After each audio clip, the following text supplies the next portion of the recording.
Did you know that you can get an Elytra without fighting the dragon? Well, I'm going to show you how you can do that, but there is some preparation you must do before you go. Let's take a look at what you need if you're going to go get an Elytra without fighting the dragon. There are actually two things that you can do. The top one here is for using a happy ghast. However, if you don't have one, then you have to do it the hard way and the long way and probably the scary way. Bring 16 stacks of slabs. Now, I'm going to tell you why you need slabs when we're in the end. Also, make sure that you have an ender chest with you and a bed. This is important because, well, I'll explain in a moment. You need a good number of eyes of ender. You need your weapons and tools and things. You really just need a sword and pickaxe, and a bow is very useful. So, if you're going to be using a happy ghast, bring a dried ghast, bring a bucket of water, bring something to build with, bring some snowballs. The snowballs you can use for attracting the happy ghast to you if it starts to wander away. And of course, a harness, which you will need to ride it. If you are going to be going without any of this, you're going to have to bridge across.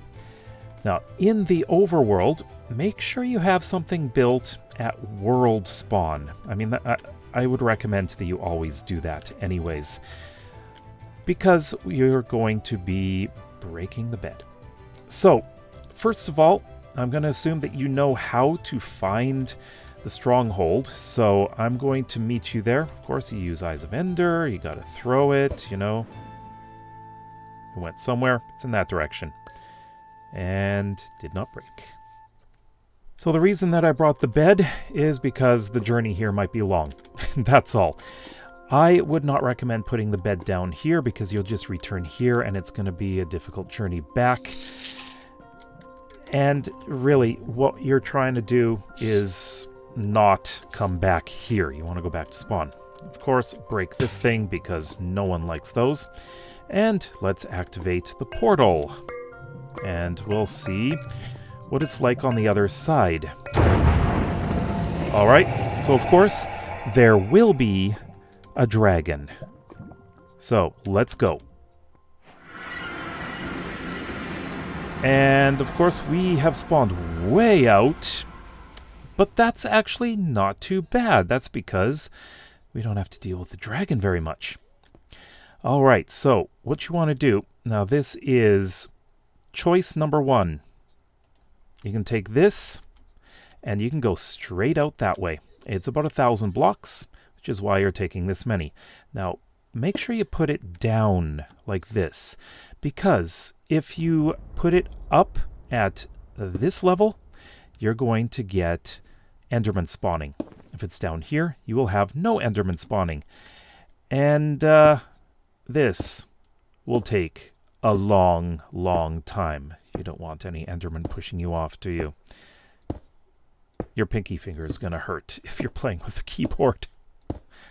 I'm not going to do this all the way, but you get the picture. You'll get all the way out to the outer islands over there.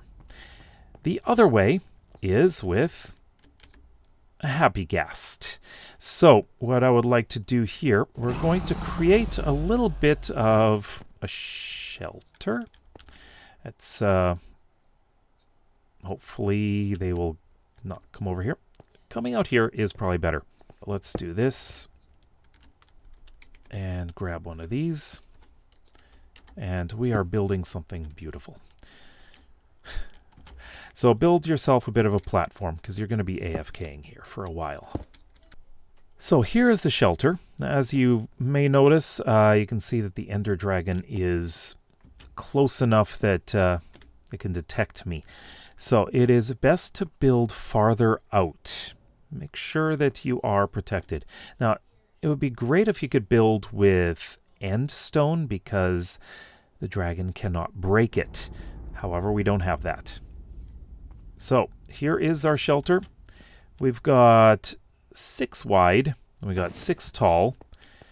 Just make sure you have enough space for your dried ghast to turn into a happy ghast. So what you need to do is make a bit of a pool. So you need just a little bit of space like this.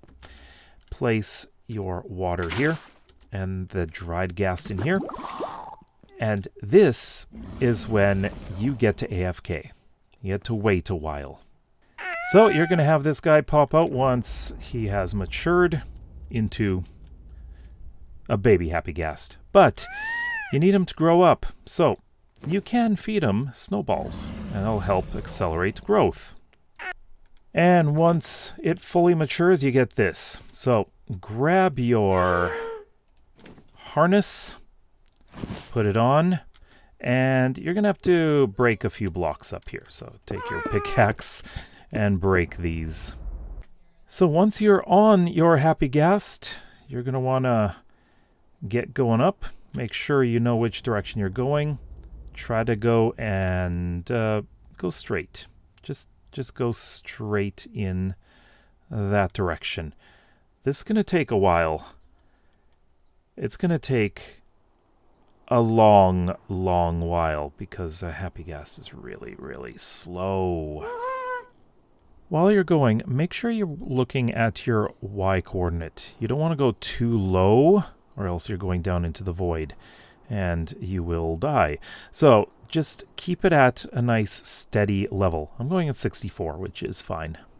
All right, we are a bit over halfway out. And as you can see, we can see some end islands now. And we will keep getting closer very slowly, but at least this is faster than bridging out with slabs. This is also a lot safer and more peaceful. Alright, we're about 800 blocks out from the main island, and you are going to be looking around for these things. That is, of course, an end city. But you need one that has a ship. I don't see one yet, but the nice thing about flying around on Happy Ghast is you don't have to go down and deal with all the gaps between the islands. This is much safer. But there is a chance that you're going to have to deal with shulkers. And we're actually lucky. This is the first end city we've seen, and it has a ship right there. So we need to just fly right over to it. So I would recommend approaching the ship from the front or the side, preferably not in view of the shulker that's at the back there. So what you want to do is come up here and just... Well, there's a guy in there, but what you should do is break a hole in here, just stand up and jump in. And here we are. You can of course kill this guy here. Got yourself some shulkers and grab the Elytra right there. You're very welcome to go explore and get loot, like from here. I mean, there's plenty of diamonds to be had here and a knockback sword. But my recommendation is to put down your ender chest, like this, and put everything inside it. Don't leave anything. So this includes, of course, all of your armor as well. So you're going to be extremely vulnerable, but that's not a problem because you don't want to have this stuff on you.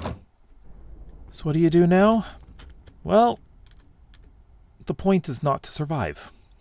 Everything is safe in there, so you'll be able to get that stuff when you return. So all you need to do is, jump and